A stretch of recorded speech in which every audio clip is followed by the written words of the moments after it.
Bienvenue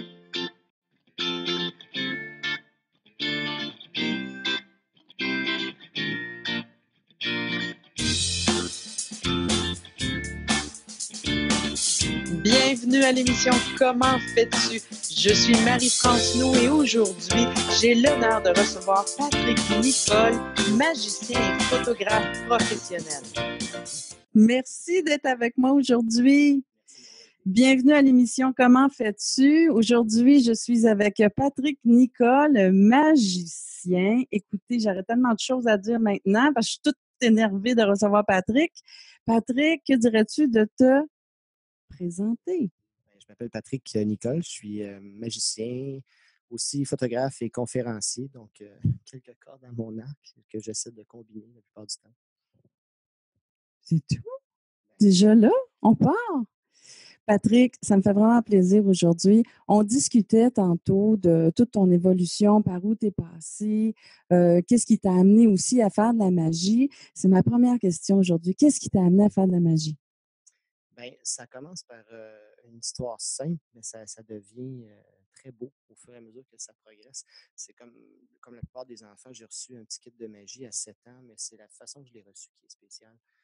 C'était une petite boîte de magie qui était au départ destinée à une jeune fille qui était ma voisine, qui était aussi mon amie. Et puis, j'allais jouer chez elle régulièrement et constatant que sa fille ne jouait pas du tout avec le fameux kit de magie, on me l'a prêté. Et ce fameux kit-là n'est jamais retourné chez son propriétaire. Ils me l'ont offert, en fait. Donc, à l'âge de 7 ans, j'ai commencé à jouer avec des petits accessoires de magie. Et puis, la magie est revenue à la charge à plusieurs reprises durant ma vie, au point où, à un moment donné, je me suis questionné pourquoi ça revient toujours. C'était comme un intérêt qui était toujours là, puis qu'à chaque fois que je perdais l'intérêt ou que ma vie prenait une autre direction, ça revenait toujours à la charge à l'adolescence, ou à ma jeune adolescence, le pré-ado, je dirais. J'étais très solitaire, j'allais souvent à la bibliothèque pour lire des livres sur les phénomènes paranormaux. Ça me fascinait tout ce qui était les pouvoirs psychiques et tout ça. Donc, puis dans mes lectures sur les phénomènes paranormaux comme la télépathie, la télékinésie, la clairvoyance et tout ça, j'ai appris qu'il y avait des charlatans qui étaient capables de reproduire tous ces phénomènes-là grâce à des techniques tout à fait explicables et faciles à mettre en pratique et qu'on appelait ça des prestidigitateurs, donc des magiciens. Et là, ça m'a tout de suite interpellé. Je suis allé voir dans les livres de magie de magiciens pour pouvoir reproduire ces phénomènes-là. Fait que là, pour moi, c'était comme un jeu d'être capable de faire bouger un objet ou de faire semblant de lire dans les pensées de quelqu'un grâce à des techniques de magie. Puis, c'est la deuxième fois que j'ai été en contact avec la magie.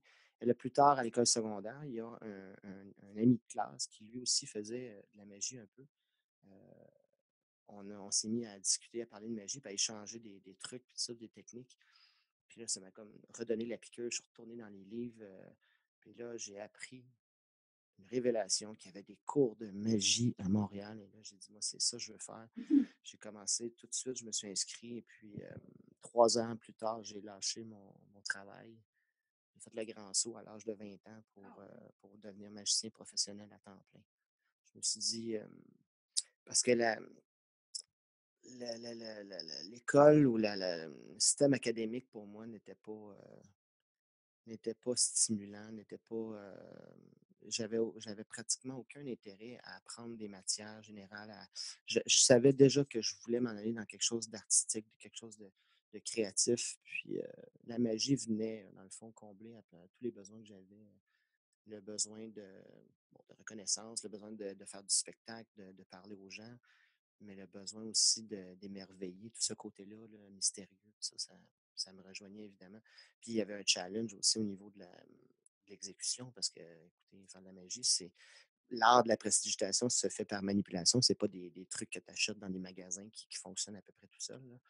Euh, donc, c'était comme apprendre à jouer d'un instrument de musique à chaque fois. Là. Il fallait apprendre les accords et tous les mouvements nécessaires pour créer la mélodie, mais c'est la même chose avec la magie. Il fallait que j'apprenne tout ce qui était possible de faire avec des pièces de monnaie, des cartes, des cordes ou des accessoires, des objets de tous les jours, comme on va voir un peu plus tard, euh, pour arriver à créer des illusions. Puis tout le côté psychologique aussi, parce que le travail du magicien, il y a la technique en tant que telle, c'est 25-30 40 peut-être du travail, mais il y a un gros, gros travail qui est au niveau psychologique, au niveau du rendu, du timing, du tempo à laquelle tu présentes le numéro, les mots que tu utilises, les gestes que tu vas faire en même temps que tu parles.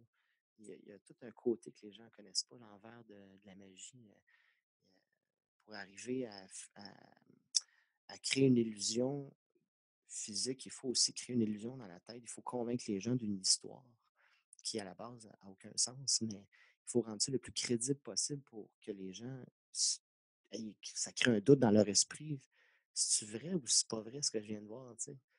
Et ça, c'est le fun. C'est le fun d'éliminer toutes les possibilités logiques d'explication, puis d'arriver à un point où ce que les gens doutent. C'est vrai ou c'est pas vrai ce que je viens de voir? Puis moi, ça, c'est. Depuis 20 ans, c'est ma grosse, grosse passion. J'aime bien ça. Merveilleuse passion. Ouais. Ta passion t'a même amené à appliquer sur des concours, c'est ça, à t'inscrire? Oui.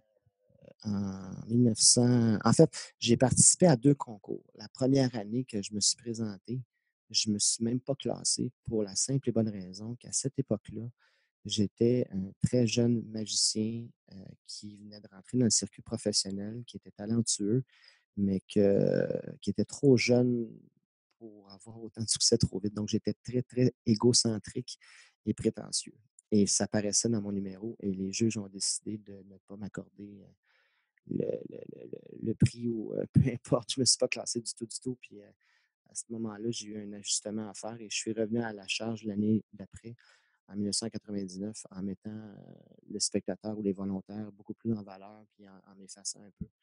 Puis ça a porté fruit parce que j'ai gagné la première place, plus le prix du public en micromagie cette année-là. Wow! Tu déjà bon. On peut te voir à l'occasion dans des conférences puis dans des événements, comme moi, j'ai eu l'occasion de te voir aussi à l'œuvre. Et j'ai entendu dire, parce que j'ai pas eu cette occasion-là de te voir à l'écran, que tu as rencontré Oprah, toi. Peux-tu nous en parler?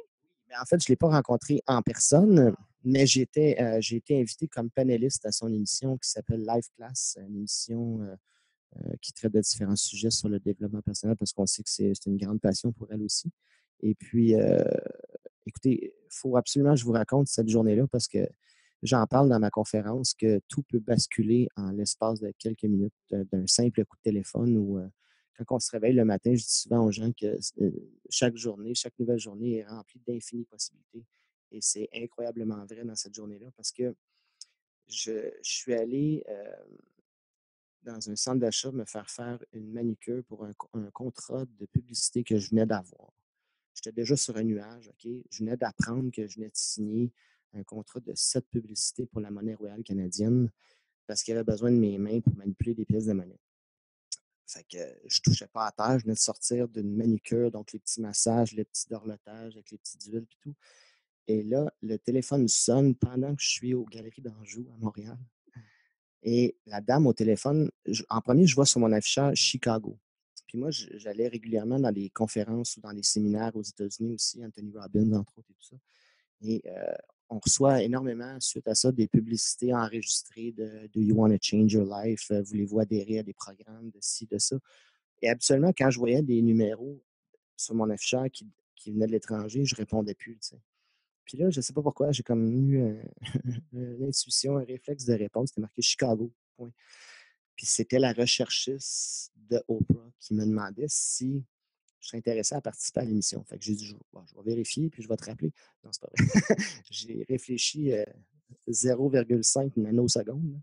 Puis, mais j'étais complètement.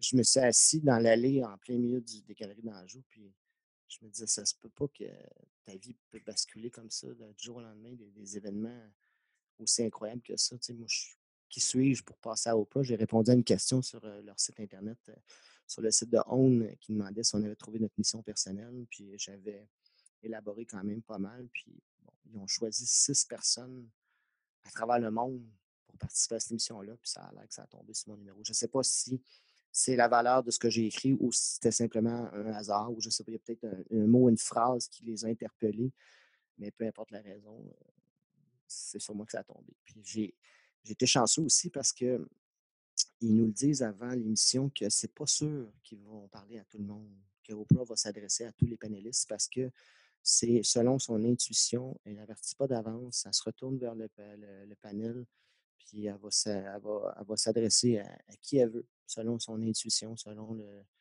le feeling du moment. Puis l'enregistrement durait, je pense, 2 heures pour une émission totale d'1 heure ou après montage. Puis moi, j'ai attendu 1 heure et quart assis dans le bureau de mon agent de l'époque, devant la webcam, à essayer d'avoir des expressions, puis participer activement à l'émission comme si j'étais en studio. Puis après la pause, elle s'est retournée vers moi, puis elle a dit Hi Patrick, hi Montreal, how are you doing? Puis là, j'ai fait comme, OK, là, c'est moi. Ça a donné un choc. Mais c'était le fun. C'est une belle expérience, hein? Comme tu l'as dit, point de bascule, puis ça peut arriver à toute personne. Ça prend un rêve, ça prend une passion. Ta passion à toi, c'est la magie. Je sais que tu as d'autres passions aussi. Dis-moi, quelqu'un qui voudrait devenir magicien, comment il va faire? Ben, il y a plusieurs approches possibles. Il y a, dépendamment de tes capacités autodidactes, tu as la possibilité, il y a beaucoup de matériel maintenant. La magie est quand même assez accessible comparé à v'là quelques années. Maintenant, il y a des DVD, il y a des livres, mais je pense que les DVD, c'est une des méthodes d'apprentissage les plus faciles parce que tu as du visuel. Moi, j'ai appris au départ dans des livres, puis en plus, la majorité des livres à l'époque n'étaient pas traduits, donc c'était en anglais, puis je ne maîtrisais pas l'anglais du tout à ce moment-là. Fait que je tenais le livre avec un coude, puis j'avais le dictionnaire de traduction de l'autre, puis j'essayais de tenir le paquet en même temps. En tout cas, c'était. Et aujourd'hui, c'est tellement facile avec la technologie, avec les DVD, puis ça, c'est beaucoup plus accessible. Mais il y a des cours de magie à Montréal, il y a des écoles de magie à Montréal, dont celle, moi, où je suis allé, qui enseignent à partir de l'âge de 10 ans, de 5 sessions, 5 ou 6 sessions, je crois, maintenant, euh, de différents niveaux. Il y a le niveau débutant, intermédiaire et avancé. Et tu fais un survol d'absolument tout ce qui existe en magie, autant au niveau du mentalisme que de les cartes, les foulards, les cordes, les numéros de scène, quelques petites illusions aussi, les grandes illusions. Fait que tu vas faire un survol d'absolument tout, puis au fur et à mesure que tu progresses, puis tu vois tes aptitudes, puis ton intérêt aussi. Parce que faut pas se le cacher, je veux dire, entre avoir un intérêt pour quelque chose, puis en être passionné comme si c'était quelque chose qui te dévore par en dedans, il y a une différence. C'est souvent, il faut se rendre à l'évidence sans nécessairement abandonner, mais c'est comme, tu peux être un excellent musicien, mais pour être un virtuose, il faut qu'il y ait, il me semble, quelque chose de plus. Il faut que tu sois. Moi, je passais des nuits blanches à pratiquer. J'entendais, j'étais jeune, à l'époque, j'habitais chez mes parents, j'entendais marcher en haut, puis c'est mon père qui quittait pour aller travailler. Puis là, genre, il faut que je me couche. Mais je voyais même pas le temps passer. Là. Souvent, les gens, ils font un travail, puis ils ont un passe-temps qui les dévore. Puis quand ils font leur passe-temps, ils ne voient pas le temps passer. Puis c'est ça qu'ils devraient faire comme travail, plutôt que la job qu'ils n'aiment pas. Tu sais. Mais c'est ça, moi, je voyais pas du tout le temps. J'ai pas. Souvent, les gens me demandent combien d'heures de pratique par semaine. Ça, je pourrais même pas le dire. J'ai aucune idée. Je ne vivais que pour ça à ce moment-là. À cette époque-là, parce que c'était nouveau, là, je faisais que ça. Je respirais, je mangeais de la magie, j'écoutais des films, j'avais un jeu de cartes dans les mains. Partout où j'allais, j'avais toujours des trucs sur moi. Mais plus tard, ça m'a joué des tours. Là. À un moment donné, il a fallu que je dissocie le personnage de qui suis-je réellement. Là, parce qu'à un moment donné, tu deviens fusionnel avec le personnage du magicien, puis les gens te perçoivent uniquement comme ça aussi. Ils t'invitent pour juste voir de la magie. Tu n'es plus capable d'entrer en relation avec les gens non plus. Justement, ça m'amène à la question, les relations. Comment ça va tes relations, tes amis, ton environnement? Quand on est magicien, c'est quand même un métier qui est différent de plein d'autres métiers qu'on est habitué d'entendre et il y en a peu, je crois, au Canada qui arrivent à vivre de ce métier-là. Fait que dans ton environnement, comment ça se passe? Ben, je dirais qu'avec les gens qui me connaissent depuis longtemps, c'est maintenant clair que ils le savent, puis ils ne m'achalent plus trop avec ça non plus. Là, tu sais, faut pas que je le prenne mal ou personnel quand les gens me le demandent d'emblée. Parce que quand j'arrive à quelque part puis qu'on me présente des nouvelles personnes, le premier réflexe, c'est de dire il est magicien, tu sais, ce gars-là, il fait de la magie, il est écœurant. Mais c'est parce que le problème avec ça, c'est que tout de suite, tu es une étiquette. Puis les gens, ils sont fascinés par toi ou il y a un intérêt envers toi uniquement par rapport à tes capacités, ton travail, tu sais, ce que tu fais, puis tout ça. Puis je trouve que ça vient créer un genre de filtre entre qui suis-je réellement, puis ce que je suis capable de faire. Tu sais, c'est comme, puis je dis ça, puis il y a que tu sois médecin, coiffeur, coiffeuse ou tu sais, les gens disent: «Ah, qu'est-ce que tu penses que je ferais avec mes cheveux?» Ou un médecin: «Ah, j'ai mal là, je ne sais pas, depuis un mois, tu penses tu pourrais me dire c'est quoi?» Fait qu'il y a plusieurs métiers comme ça qui sont tout de suite, les gens, ils vont tout de suite vers les questions qui ont rapport au travail, mais ne prennent pas la peine de laisser être qui tu es réellement avant d'entrer dans le sujet. Mais non, mes amis le savent maintenant, soit qu'ils n'en parlent pas ou que je le dis. Maintenant, je suis capable de dire non, ce que je n'étais pas capable de faire avant. Quand les gens m'invitent, je leur dis. Des fois, je les avertis d'avance s'il y a des enfants. Tu sais, dites-le pas que je suis magicien. Pas parce que j'aime pas ça. Écoute, j'adore ça. Il n'y a rien de plus gratifiant pour moi que de voir le sourire d'un enfant ou l'émerveillement dans ses yeux, mais je ne veux pas arriver à une place puis être tout de suite magicien en partant. Là, tu sais. Faut que les gens me connaissent pour qui je suis avant d'être un personnage. Comment ça va justement sur les réseaux sociaux par rapport à ce que tu viens de nous dire? Parce que c'est sûr qu'il y a des gens qui veulent en apprendre plus sur la personne qui est Patrick et il y en a d'autres qui veulent probablement connaître tes trucs. Ouais. Mais pour connaître quelqu'un de façon réelle ou authentique, je pense que c'est pratiquement impossible par les réseaux sociaux. On a beau vouloir prétendre être le plus transparent ou le plus authentique possible. Tu sais, sur les réseaux sociaux, on sélectionne ce qu'on met. Hein, tu sais, on met nos bons coups, on met nos belles photos de voyage, on met les beaux événements avec qui qu'on est photographié, des célébrités. Mais c'est très, très loin de refléter la réalité. C'est vrai pour n'importe qui, même les coachs de vie, là, qui supposément ils ont une vie exceptionnelle de réussite et d'argent, de réussite professionnelle, personnelle et matérielle. Dans le quotidien de ces gens-là, je veux dire, ça reste des êtres humains, puis on a tous nos petits défis au quotidien. Fait que je pense que les réseaux sociaux, c'est un gros, gros piège. On a l'impression que tout le monde est plus heureux que nous autres là-dessus. On voit ça, puis on se dit: «Oh mon Dieu, moi, il me semble que ma vie n'est pas aussi intéressante puis si spectaculaire que les profils de mes collègues.» Fait qu'apprendre à connaître quelqu'un par les réseaux sociaux, c'est un gros, gros danger. C'est un gros danger, puis je trouve qu'on développe une phobie sociale avec ça. On- on voit la vie des gens qui nous entourent en temps réel. Fait on dirait qu'on sort moins, on se réunit moins, on se voit moins, on se parle moins pour vrai. On remplace des sourires, des contacts visuels par des émoticônes puis des LOL. Là, là. Dis-moi, en parlant de les réseaux sociaux, c'est sûr que ça nous aide aussi à aller voir nos idoles ou ceux Ouais, on se dit: «Hey, j'aimerais ça savoir plus sur cette personne-là. C'est quoi sa vie au quotidien aussi?» De plus en plus, ça vient ça. Les gens veulent savoir comment la personne vit, ouais. comment elle a fait pour réussir. C'est qui ton idole? Ah mon Dieu, mon idole, mes idoles dans le domaine du développement personnel, j'aime beaucoup, j'aime beaucoup Eckhart Tolle et j'aime beaucoup Jiddu Krishnamurti. Parce que c'est des gens qui sont d'une humilité absolument incroyable et c'est des gens qui ont une pleine conscience de la réalité exceptionnelle. Parce que, faut pas se le cacher, dans le développement personnel, puis là, je généralise pas, là, mais il y a beaucoup de vedettes.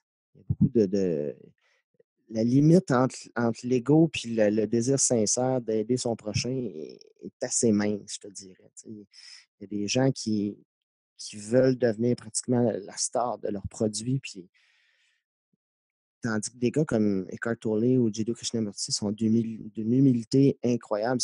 Pour moi, c'est dans la même lignée que Gandhi ou Mère Teresa. Ou ces gens-là, tu ne les verras jamais écrire un livre Comment être heureux en 12 étapes. Là. C'est des gens qui vont inspirer les autres à apporter des changements par leur discours, leur discours par rapport à ce qu'ils croient être la réalité ou la pleine conscience. Mais ce pas des gens qui vont essayer de te vendre quoi que ce soit. Étonnamment, là, selon moi, les vrais êtres éveillés, c'est pas des coachs de vie. Il y en a, je veux dire, des gens qui sont honnêtes et sincères et efficaces dans leur méthode ou dans leur démarche.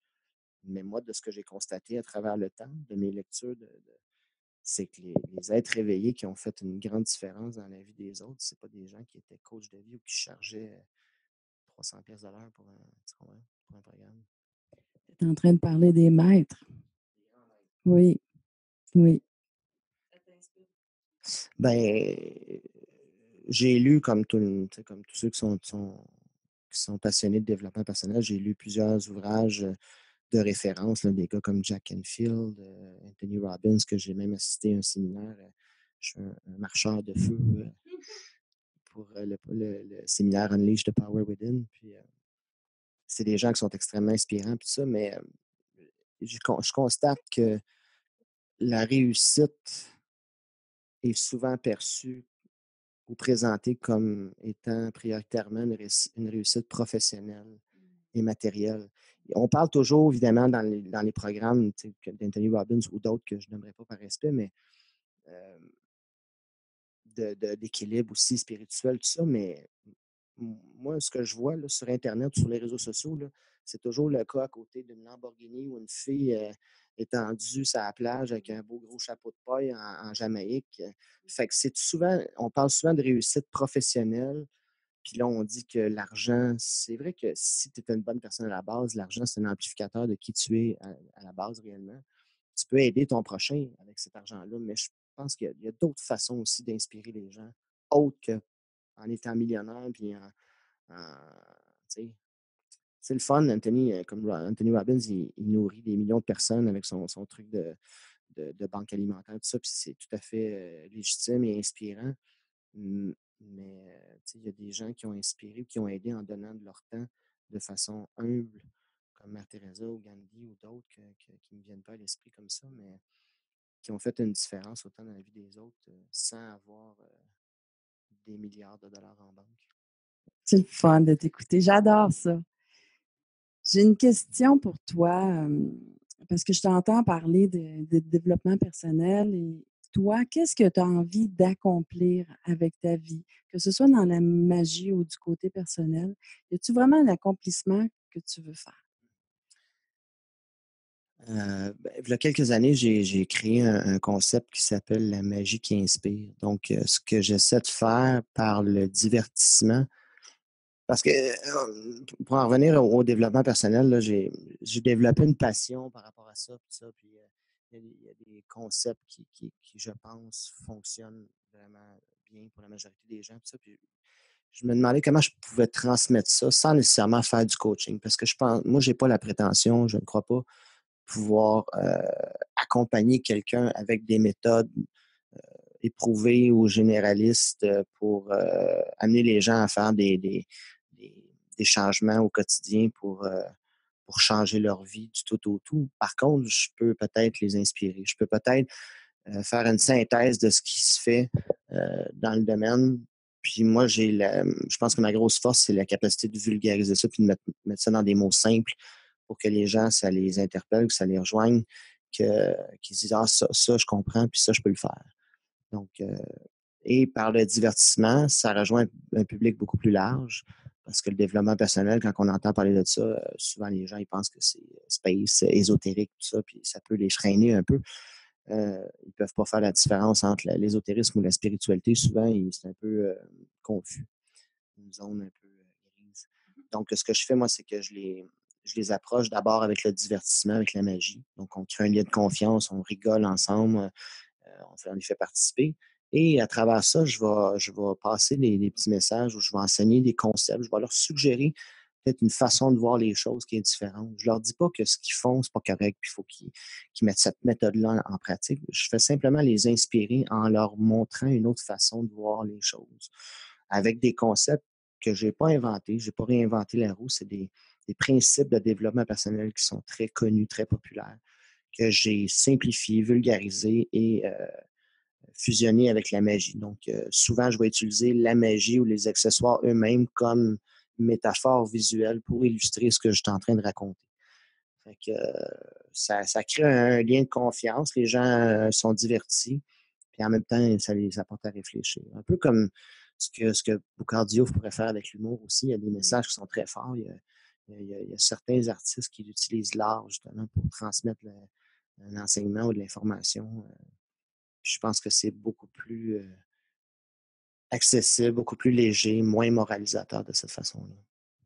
Quel message que tu aurais envie de passer comme ça à travers l'inspiration? Ben, au départ, moi, je pense une des principales clés du bonheur qui occupe énormément de place dans ma vie, c'est de trouver sa mission personnelle. C'était le sujet d'ailleurs de l'émission avec Oprah. C'est pour ça que ça m'avait interpellé. C'est de trouver la raison pourquoi on a été mis sur la terre. Puis ça, je dis ça, puis ça n'a rien à voir avec Dieu ou, tu sais, j'ai pas de croyance particulière par rapport à ça. Mais chaque personne a un talent unique, une capacité ou une qualité qui peuvent transposer dans une profession. Mais le problème avec le système d'éducation puis le système en place, c'est qu'on est vite dirigé vers un, un- un concept uniformisé de travail ou d'emploi. Mais je pense que quand tu réussis à trouver ta passion, à développer une aptitude dans quelque chose, que ce soit, peu importe si même si c'est un métier traditionnel ou pas, mais c'est important le- dès le plus jeune âge de se concentrer puis d'aller chercher toute l'aide possible pour trouver sa passion. Moi, c'est vraiment ça mon élément clé principal, c'est de faire ce que tu aimes dans la vie parce que je vois tellement de gens malheureux autour de moi qui travaillent 40, 50, 60 heures par semaine dans un travail correct parce qu'ils sont prisonniers euh, du modèle général de ce que c'est que réussir dans la vie. La maison, le char, la famille, les enfants, le petit voyage dans le sud une fois par année. On dirait qu'il y a comme un carcan qui sont pognés là-dedans. Puis là, ils sont obligés de travailler pour correspondre à ce que la société veut qu'ils soient en général. T'sais. Mais il y a plein de façons d'être heureux. Il y a des gens qui sont minimalistes, il y en a qui sont matérialistes, il y en a qui sont, je ne sais pas quoi d'autre, mais on est heureux dans la mesure où on atteint notre propre définition du bonheur, si on veut, les objectifs de notre propre définition du bonheur, mais faire ce que tu aimes dans la vie, je pense que c'est un gros, gros, gros, gros plus. Parce que c'est combien d'années dans ta vie que tu travailles, combien d'heures, tu sais, le pourcentage de ta jeune vie, là, de ta courte vie d'être humain, tu en passes probablement la moitié, sinon le trois quarts, à travailler. Si tu ne fais pas ce que tu aimes, puis tu ne fais pas avec quoi tu es né pour être ou faire, là, c'est. Wow, moi, je ne peux pas le concevoir parce que ça fait 20 ans que je fais juste ça, ce que j'aime, puis je ne pourrais pas concevoir de faire autre chose. Voilà. Wow! 20 ans que tu fais ton travail de magicien, plus autre chose aussi dans ta vie. Puis là, tu as démarré la magie qui inspire, le beau projet. À travers ce projet-là, toi, tu parles de ton accomplissement. Puis qu'est-ce que tu veux transmettre aux autres? Dis-moi, comment on arrive à créer un projet comme ça, à le vendre aussi? Parce que c'est pas évident de faire carrière dans le métier. Comment ça se passe? Ben, j'ai au départ, pas que je me suis planté, mais au départ, quand j'ai présenté ça comme un spectacle-conférence, on dirait que ceux qui voulaient acheter un spectacle, ça les freinait. Puis ceux qui voulaient acheter une conférence, ils pensaient que c'était pas crédible parce que c'était de la magie, tu sais. Un faiseux de trucs qui arrive avec du développement personnel. Fait que c'était un petit peu délicat comme approche marketing pour le vendre. Donc, il a fallu que je choisisse soit que je le vends uniquement comme conférence ou soit que je le vends uniquement comme par la magie. Puis, étrangement, j'ai fait le choix de le vendre uniquement comme un spectacle de magie parce que je trouvais que ça allait rejoindre un public beaucoup plus large. C'est une astuce. Je les attire avec la magie. Mais, mais ouais, c'est ça. Je le vends comme un show de magie, puis c'est correct parce que le monde sont déjà, tu sais, ils tombent en amour avec le personnage, avec la magie, sont divertis, sont émerveillés, puis là, whoop, là, j'arrive avec un petit truc cute, là, une petite phrase inspirante ou un concept, là, ils font comme, ah, c'est comme un petit bonus, tu sais, sont contents, c'est donc bien inspirant ce que tu dis, c'est le fun. Fait que je pense que c'est mieux comme ça que je le vende uniquement comme un spectacle de magie. professionnel pour adultes. Là. C'est pas, je fais pas de petits chiens en ballon. Puis de... Non. Non, Bon. non, non, c'est vraiment de la magie pour adultes. Et je parle pas de magie 3X, là, je parle de magie de calibre adulte, c'est ça que je veux dire. Donc, puis ensuite, c'est ça, d'y aller avec le développement personnel. Est-ce que tu aurais un exemple justement de qu'est-ce qui se passe dans tes soirées? Oui, ben, la magie qui inspire, ça peut être soit présenté sur scène comme spectacle interactif ou ça peut être présenté aussi en animation ambulante. Parce que c'est souvent très populaire, la magie, dans les cocktails, les soirées de réseautage ou de lancement ou de tout ça. Et j'ai apporté avec moi quelques petits accessoires. Alors, pour faire référence à un livre très connu de M. Stephen Covey, qui a écrit, là, le titre, c'est Les 7 habitudes des gens qui réussissent bien dans la vie, quelque chose comme ça. Le titre m'échappe. J'ai apporté avec moi 2 élastiques que je vais mettre devant toi comme ça parce qu'on les voit mieux.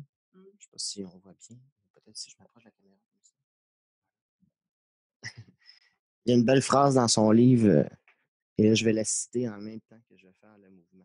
Là, je veux juste vous montrer que les 2 élastiques sont emprisonnés l'un derrière l'autre. Impossible pour moi de sortir ni à gauche, ni à droite, ni en bas, ni en haut, tant que je ne lâche pas les élastiques. Il y a une phrase qui dit, Stephen Covey dit, entre ce qui se produit et la façon dont je réagis, il y a un espace. Dans cet espace-là, il y a mon pouvoir de choisir comment je veux réagir.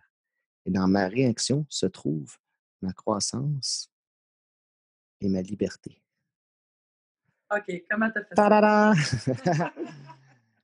Fait que, c'est ça, c'est de la magie de proximité. Les gens le voient carrément sous leurs yeux. Puis en même temps, ben, je passe un petit message. Puis je pense, je ne suis même pas sûr si ça ne fait pas comme un ancrage parce que tu as une émotion forte rattachée à l'illusion, à la magie, avec un message. Donc, si les gens vivent de quoi d'exceptionnel ou d'émerveillement, un moment d'émerveillement, la phrase est comme, ça rentre plus puis ça reste imprégné, je pense. Quelle compétence que ça prend pour être capable de faire ce que tu viens de faire là, puis en plus de réussir à passer ton message?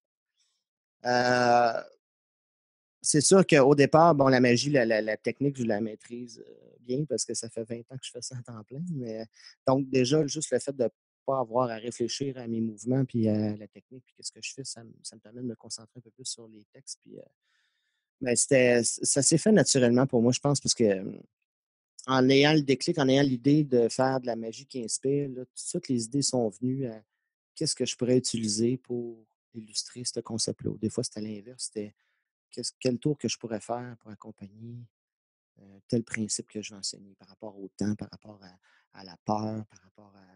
Bon, je me suis dit la peur, qu'est-ce que je pourrais faire comme numéro de magie pour illustrer ça? Ben, Oui. écoute, des numéros qui inspirent la peur, il y en a plein, là, des numéros de roulettes russes ou de trucs de magiciens qui sont dangereux, là, avec des pics en dessous des verres, puis on mélange les verres, puis là, il faut écraser des verres sans se blesser. Ou, il y a plein de numéros en magie. Fait que ça a été facile pour moi, ça s'est fait rapidement. Puis c'était extrêmement motivant de voir que les deux pouvaient se fusionner à la perfection. Puis ça crée un concept unique.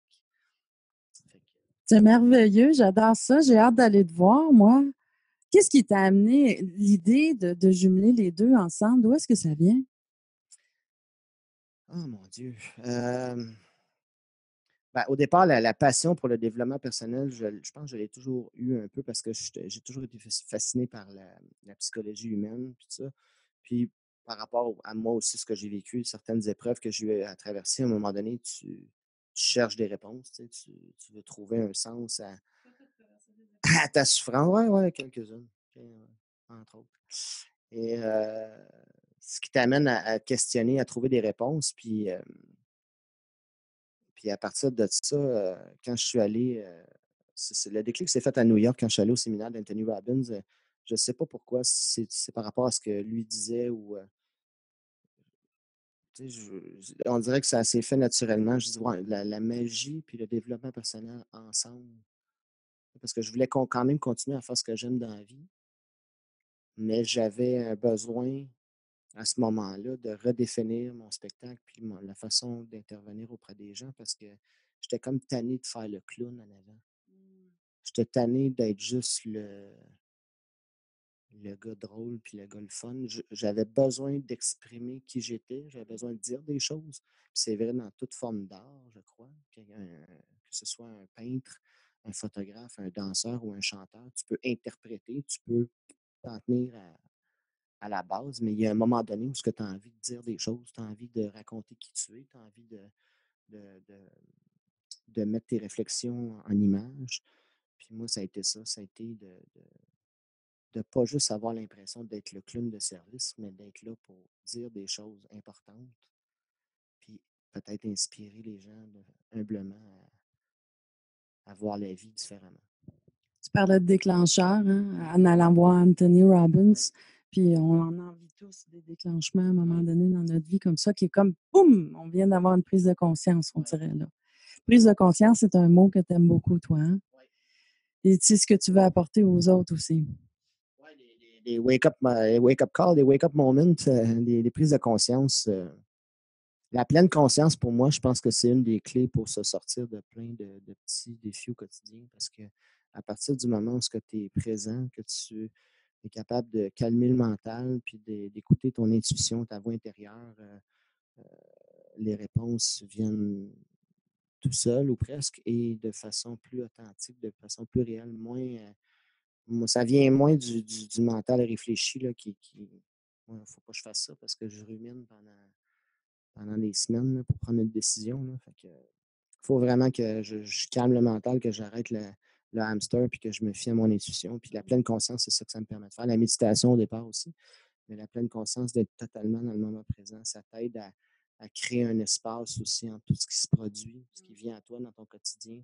Quand tu es capable de prendre un recul par rapport à ce qui se produit, puis par rapport à toi aussi, tes pensées, de créer un espace entre ce que tu es réellement, puis ce qui se produit, ce que tu acceptes dans ta vie. C'est comme un, j'ai-tu envie de faire partie de cette pièce de théâtre-là?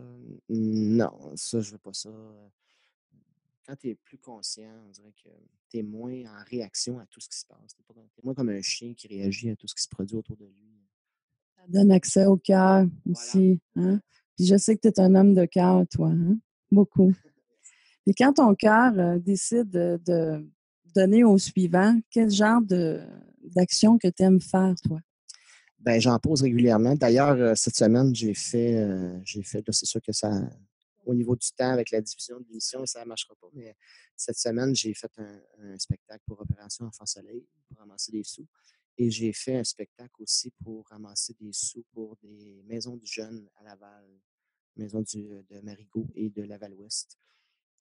Je dirais qu'en général, les jeunes, les enfants, ça m'interpelle beaucoup parce que ce que je dis dans mon spectacle par rapport à trouver sa passion, puis tout ce qui est en lien avec la pleine conscience, je pense que c'est quelque chose qui devrait. Je trouve ça aberrant que ça soit pas déjà, ça fasse pas partie déjà du système d'éducation au Québec, tu sais, parce qu'on apprend à faire, mais on n'apprend pas à être. Puis ce qui nous aide à faire, c'est d'abord être bien dans sa peau, puis être pleinement conscient de notre réalité, de l'impact qu'on peut avoir sur notre réalité, de ce que nos pensées peuvent influencer, jusqu'à quel niveau ça peut influencer notre réalité. Puis ça, c'est un enseignement qui est malheureusement pas présent à l'école. Puis, mais là, de plus en plus, là, je pense que dans l'Ouest canadien, il commence à y avoir des programmes de méditation, puis des petits trucs comme ça mais les génies à ce niveau-là, c'est l'autre bord de l'océan. Les pays scandinaves, sont 10 ans en avance sur nous autres là-dessus. Puis, fait que c'est pour ça que j'aime ça, des causes qui touchent les jeunes, parce que c'est des messages, des concepts, des principes de développement personnel que j'aimerais pouvoir leur enseigner ou à la limite piquer leur curiosité par rapport à ça, qui a le voir, qui a cherché l'information eux-mêmes. Dis-moi, si j'avais une baguette magique, tu la connais, celle-là? Mhm. Vu que ta profession, c'est magicien, si tu avais 3 vœux, là, quelque chose qui pourrait contribuer aux autres, qu'est-ce que tu voudrais comme vœu? Ah, 3 vœux pour que les gens soient plus heureux en général. Je pense que la plus grande difficulté qu'on a à faire face dans toute notre vie, c'est de faire des choix en lien avec qui on est réellement. Parce qu'on est tellement influencé parce que notre famille ou la société en général voit comme étant un modèle de succès et de réussite qu'on veut dès notre plus jeune âge et qu'on le veuille ou qu'on ne le veuille pas, souvent mis, on est forcé à correspondre à ce moule-là. Je pense que c'est la capacité de réfléchir par soi-même, puis de faire les choix en lien avec qui on est réellement. Ça, ça serait mon plus grand souhait. Donc, ouais, ouais, les gens, je ne suis pas contre l'éducation parce que quand tu as trouvé ta passion, que ça te prenne 1 an ou 7 ans d'études pour y arriver, ça n'a aucune importance. Par contre, la façon que c'est présenté souvent, c'est que si tu t'en vas pas dans ces directions-là, que la société en général veut, tu vas être perçu comme étant un échec ou à risque d'être un échec. Fait au départ, dans notre jeune vie, on est pratiquement forcé ou influencé à s'en aller dans quelque chose qui n'est pas nécessairement notre mission personnelle, en lien avec qui on est réellement. Fait que ça, c'est mon premier souhait, je dirais. Puis ton deuxième? Mon deuxième souhait, oh boy, je me sens comme une pageant dans un concours de la paix dans le monde. Euh,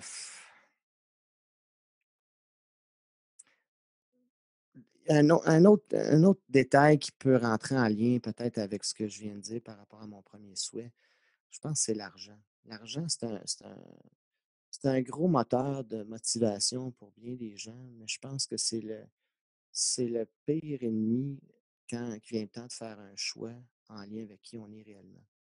C'est-à-dire que si l'argent est ta source de motivation première, tu risques de ne pas t'en aller dans la bonne direction, selon moi. Par contre, si tu es en lien direct, là, que les planètes sont alignées, là, tu fais exactement ce pourquoi tu étais mis sur la Terre, là, l'argent, ça vient tout seul, naturellement. Puis, de plus en plus, je dirais, je travaille beaucoup là-dessus, à dire non à des projets ou à des demandes parce que ça vient un peu bifurquer de ce que j'aimerais vraiment réellement faire. Puis souvent, ben, par rapport au gain ou à l'argent, c'est sûr que c'est difficile de dire non parce qu'on a tous des responsabilités, on a des comptes à payer, tout ça, mais moi, j'ai choisi de vivre beaucoup plus simplement, pratiquement de simplicité volontaire depuis plusieurs années, justement pour me permettre de faire uniquement ce que j'aime dans la vie, puis de trouver d'autres moyens alternatifs, de me divertir, puis de profiter de la vie autre que des restaurants à 150$, puis des spectacles à 200$, puis il y a tellement de choses, tellement de possibilités, de choses à faire sans que ça coûte une fortune. Puis d'avoir une maison immense à 400 000 parce qu'on a l'impression que nos enfants vont être plus heureux, ce qui est totalement faux. Parce que moi, quand j'étais enfant, on n'était rien, puis ça a été ma période la plus heureuse de toute ma vie. Là. Le bonheur, l'amour dans le cœur d'un enfant, ça se calcule en temps de qualité, pas en parents qui travaillent 60 heures pour payer un château. Puis ton troisième vœu? Mon troisième vœu. Mon troisième vœu. J'aime beaucoup, puis là, je le dis, c'est peut-être pas nécessairement j'ai pas le temps trop de réfléchir à, c'est de la pression. Mais j'aime beaucoup le concept de revenir à l'essentiel, de l'autosuffisance. Ça aussi, je pense que ça devrait être incorporé dans le système d'éducation au Québec. Pourquoi qu'on apprend, je sais pas, moi, je fais référence à mes cours quand j'allais au primaire, au secondaire. Tu sais, on apprend plein de choses, à écrire son nom en hiéroglyphes, à fabriquer des étuis à crayon avec des jeans. Mais dans la vie, là, qu'est-ce qui serait utile pour un être humain pour être fonctionnel et être bien? Tu sais? On parle d'exercice de pleine conscience, de méditation, de gestion d'émotions, qui est un gros facteur de bien-être. Là. Apprendre à fabriquer sa nourriture. C'est niaiseux, hein? Mais tu sais, faire pousser de la bouffe, là, des légumes, apprendre à cultiver, puis à avoir un petit truc d'autosuffisance chez soi, parce que on nous enseigne pratiquement systématiquement à être dépendant du système puis de tout, mais on apprend très peu à s'autosuffire. Fait que je pense que peut-être apprendre des petits trucs comme ça dès notre plus jeune âge, apprendre à vivre carrément. Hey, merci pour tes vues. C'est même quelque chose d'apprendre à faire la nourriture, là, à la faire pousser. Là. Tu sais, les semences, faire les germes, ça revient de plus en plus, ça, en ce moment. Oui. Maintenant, là, toi, aujourd'hui, moment présent, là, qu'est-ce que tu pourrais faire comme action ou qu'est-ce que tu fais déjà comme action plutôt pour faire en sorte que ces beaux vœux-là, que je sais que tu réalises déjà en quelque part, comment tu arrives à les mettre en action au quotidien? Ben, le premier vœu, écoute, on a parlé, là, c'était quoi déjà mon premier vœu? Je disais Faire une généralisation, là, généralisation. oui. Ben, moi, ma pratique quotidienne présentement, c'est, de toujours réajuster le tir en rapport à, ce que je fais ou ce que j'accepte comme projet. Au niveau de la magie, au niveau de la photographie ou de la conférence, il faut toujours que je sois le plus, honnête avec moi-même. Donc, quand que une demande survient, que les gens m'approchent avec des idées ou des projets, que ce soit rémunéré ou bénévolat, heu, je prends un petit temps de réflexion, un petit pas de recul pour m'assurer que ça correspond vraiment à ce que j'ai envie de faire. Est-ce que ça va faire une différence? Est-ce que ça va être valorisant aussi? Est-ce que les gens, m'approchent parce que, ils ont une intention sincère? C'est toujours en lien avec la pleine conscience aussi parce que les gens qui arrivent avec des projets puis qui semblent sincères, mais quand tu as une petite voix à l'intérieur qui te dit: «Mais va pas là». Ça, je suis très à l'écoute de ça. Fait que ça, c'est une des choses que je fais au quotidien, de toujours m'assurer de revenir dans ma ligne directrice puis de rester, en lien avec qui je suis réellement, d'être le plus honnête possible avec moi-même. La deuxième, ben, c'est de cultiver la pleine conscience parce que c'est ce qui me permet de pouvoir, bien agir au quotidien, de pouvoir aussi, espérer inspirer les autres à en faire autant. Parce que si je ne suis pas pleinement conscient, je peux facilement tomber, dans l'ego ou dans le vedettariat, tu sais. Je suis un artiste de scène déjà en partant, puis, ça peut être facile pour moi de vouloir être le centre d'attraction, mais je pense que c'est le message ou l'enseignement qui prime au départ, plus que qui je suis, tu sais. On en voit souvent des gens dans le développement personnel qui ont l'air comme des superstars, mais qui prennent plus de place que leur enseignement, ou que le message. Je pense que c'est plus grand que nous autres. Notre but, c'est de transmettre l'information qui existe, qui est disponible depuis des siècles, là, tu sais. On parle des centaines d'années, des gars comme Napoléon Hill, ou on s'en recule encore plus loin, il y en a d'autres, là, des grands philosophes, Rumi, c'est de prendre ces vérités absolues-là, selon moi, puis en faire une synthèse, les vulgariser, puis les adapter à la saveur d'aujourd'hui, là, pour pouvoir le transmettre humblement. Comment tu arrives à appliquer ça sur toi? Parce que c'est des beaux apprentissages. Des fois, on les lit ou il y a d'autres personnes qui vont nous donner des exercices à faire. Mais toi, Patrick, comment tu arrives à l'appliquer?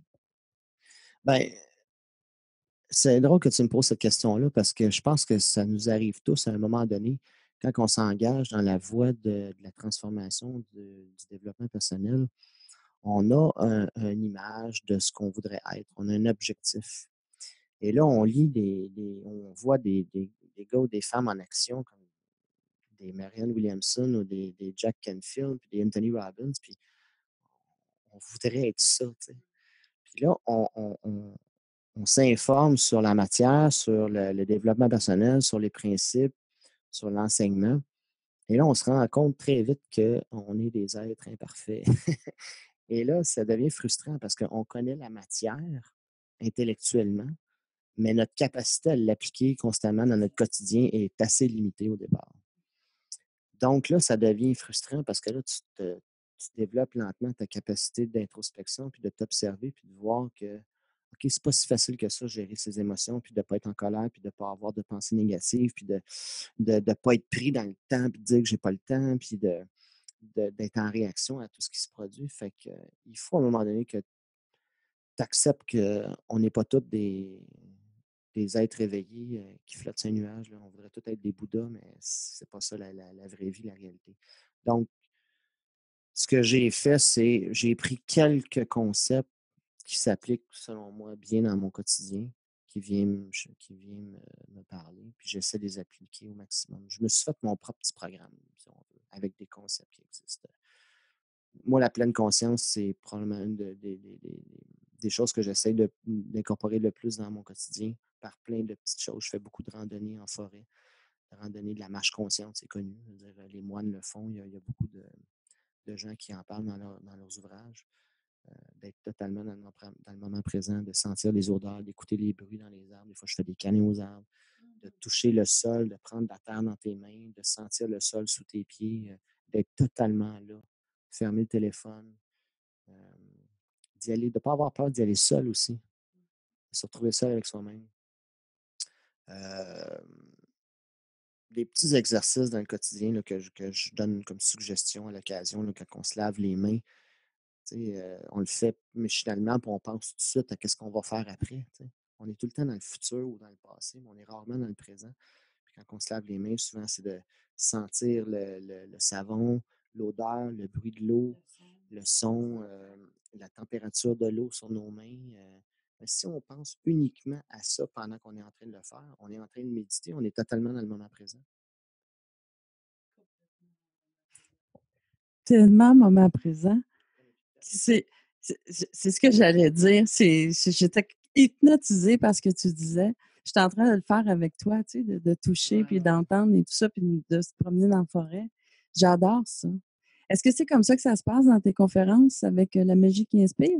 Ben, une chose est sûre, c'est que pendant l'heure qu'on va passer ensemble, ça m'étonnerait que vous ayez le temps de penser à autre chose parce que c'est assez pas chargé, mais on s'ennuie pas. On a du fun, on rit ensemble, on se prend pas au sérieux aussi. Des fois, j'aime ça un peu, comment je pourrais dire ça, taquiner les gens avec des réflexes qu'on a comme être humain, que moi aussi j'ai encore à l'occasion, des façons de penser que quand on y pense réellement, sont peut-être un peu absurdes ou façon de réagir aux événements. Fait que j'essaie de rendre ça divertissant. Je fais participer les gens sur scène. Puis pendant ce temps-là, il y a des fortes chances que vous soyez totalement dans le moment présent. Dis-moi, qu'est-ce que la magie t'apporte, toi, dans ta vie personnelle? La magie, c'est cette capacité d'émerveillement-là. Je pense que c'est le désir de vouloir garder une certaine fraîcheur, une certaine spontanéité, une certaine jeunesse intérieure. Tu sais, l'enfant qui se met en nous, moi, le mien, il ne fait pas encore ses nuits. J'aime ça. J'aime ça. Ouais, la magie, je pense que c'est ça. C'est d'être capable de s'émerveiller devant des petites choses simples. Parce que dans le fond, la magie, là, c'est large. Je veux dire, les gens, quand ils viennent à mon spectacle, ils pensent que c'est l'objet que je fais flotter dans les airs ou ce que je fais apparaître ou ce que je fais disparaître qui est magique. Mais moi, je pense que la magie se situe à un niveau supérieur que juste les accessoires puis ce que je peux exécuter sur scène.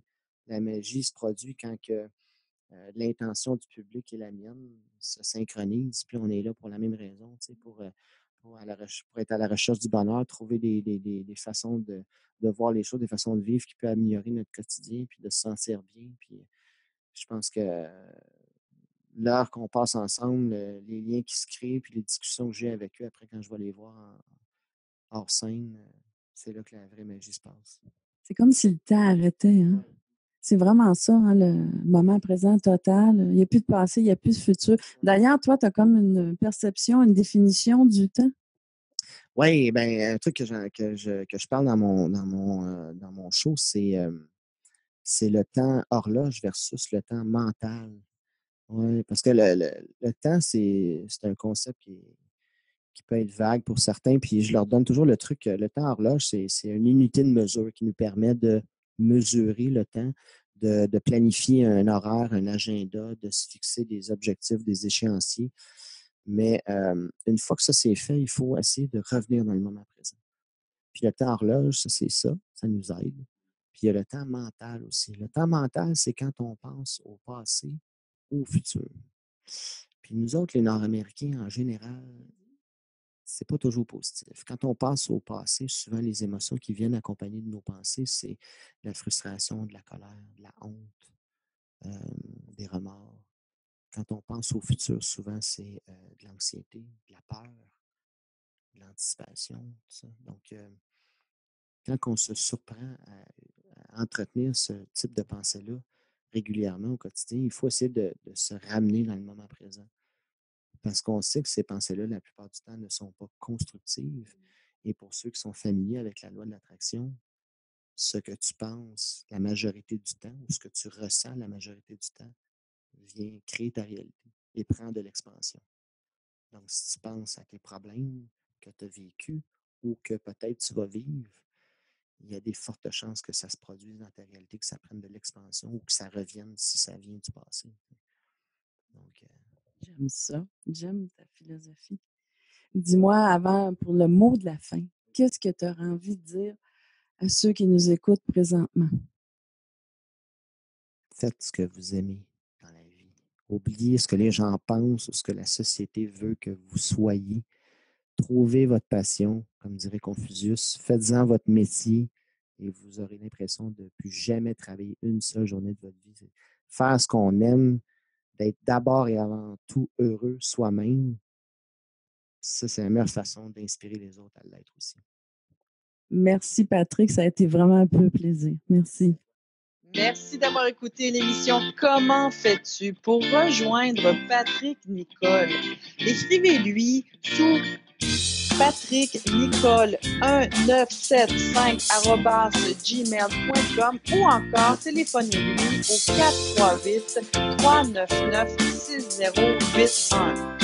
Les sites Internet, vous le rejoindrez sur Photographe Grand Montréal ou encore La Magie qui inspire. Pour ma part, Marie-France, je vous dis à la semaine prochaine.